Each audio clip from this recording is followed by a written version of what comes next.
Culminating what some have called one of the best marketing campaigns in recent memory, Apple put its new iPhone on the market just hours ago. People were lining up all week. Some hired others to stand in line for them. The company has set a high mark for success, promising to sell millions of these phones in relatively short order. So, David Spark, how would an iPhone change my life? Your coolness factor, Belva, would shoot up like you wouldn't believe. You would be the hit among teens and 20-year-olds. You don't necessarily need an iPhone today, but the iPhone is opening up people's eyes to what is possible to do on a handheld mobile device. Many of the things that the iPhone does, which is internet access, being a media player, and a phone, is possible on many other phones. What's exciting everybody is the interface. It has a character to it. It moves in a way that we kind of understand. It's got like gravity in a sense. And that's why people are kind of excited about it, because, hey, I could pick this up right now and use it right now and have access to everything right now instead of learning the button combination 578 to launch a video. And that's, I mean, just making up what another phone might be able to do. Yeah, David, still a lot of people use phones to talk on, right? Right. And cell phones are still kind of notorious for poor sound quality, interruptions. I do radio, and we're always asking people find a landline because the cell phone quality is not so good.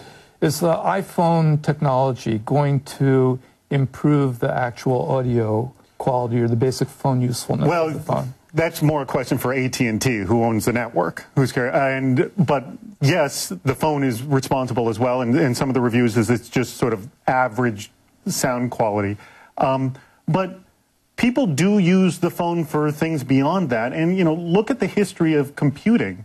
There was a time people said, well, why do we need a computer? And then all of a sudden there were all these cool applications like a spreadsheet, and then you have web access, and now I can edit video on it. So this is going to be the beginning of that trend. A lot of you might not see it today, but I think this is a watershed moment in the sense that will happen.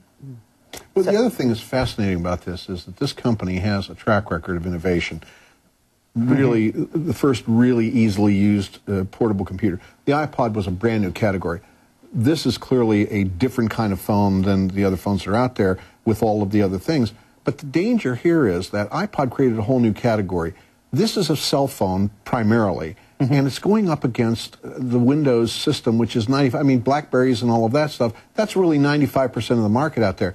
Mr. Jobs really has cut himself a very large cloth here to sew together, because he's got to go up against Microsoft.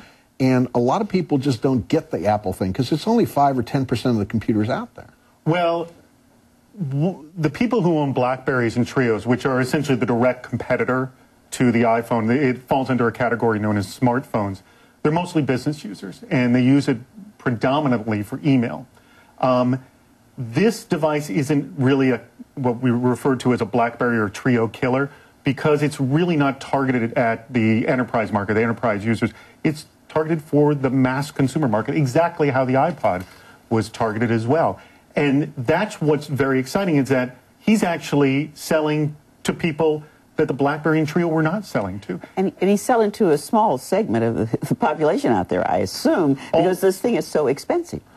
Yes, today it is very expensive. It's about $500 to $600, depending on which model you get, the 4 gigabyte or the 8 gigabyte model. And yes, the people who are going to buy it today are, alpha geeks, if you will. But that is the case with all computing. This is version 1 from a company that has no history building phones. And version 2, version 3 down the line are going to be much better. By the way, this phone does have flaws, but they're very, very fixable. Well, the one flaw, I thought, it doesn't operate overseas. Technically, it does operate overseas with a roaming charge. Yes, but you can't replace the SIM card with a European card. Yes. Okay, so we bought it. Good marketing campaign. Thank you, David.